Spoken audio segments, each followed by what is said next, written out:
I'm already in receipt of the warrant of arrest issued against me by the 5th Division of the Sandigan Bayan. Nais ko lang pong bigyan din ang mga bagay na ito. I will remain firmly with the majority bloc under the leadership of Senate President Alan Peter Cayetano. Hindi ako matitinag sa anumang panggigipit, pananakot, political maneuvering para talikuran ang aking paninindigan. I will not yield to threats. I will not be intimidated. I will not be pressured into surrendering my independence of judgment.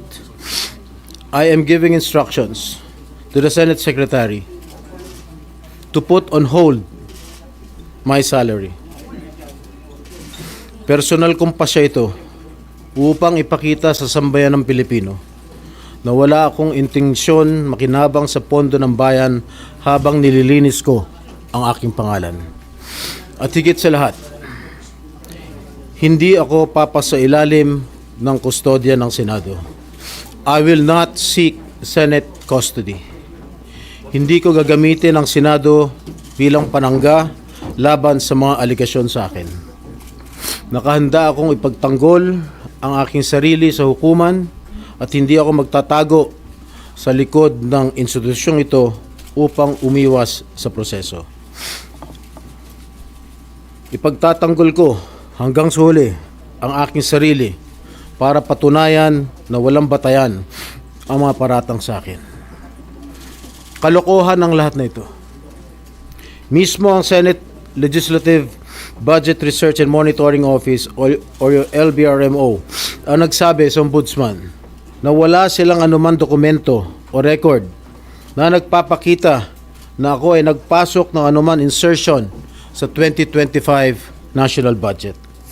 Ang mahalagang impormasyon nito ay kinilala pa mismo ni dating Senate Blue Ribbon Chairman Senator Panfilo Lacson bilang isang makabuluhang ebidensya na sumasalungat sa mga aligasyong binabato laban sa akin.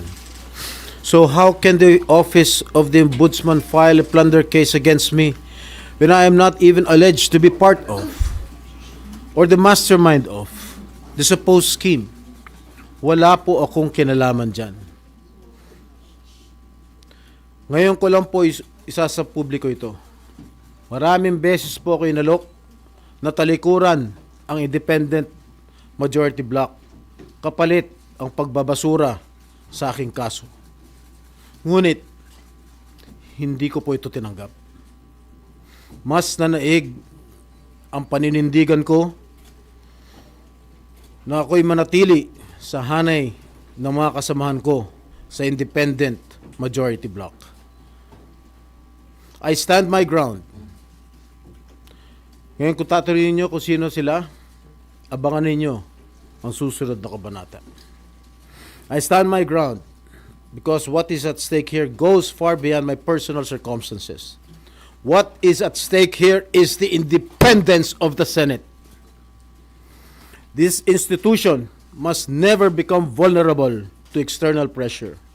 It must remain free from political coercion, free from undue influence, and free from any scheme designed to weaken its constitutional role as a co-equal and independent branch of government. If this is the price I must pay for the decisions I have made and the principles I have chosen to uphold, then I am prepared to face the consequences, however difficult they may be, especially for my family. I will not be broken by accusations, nor will I yield to political pressure.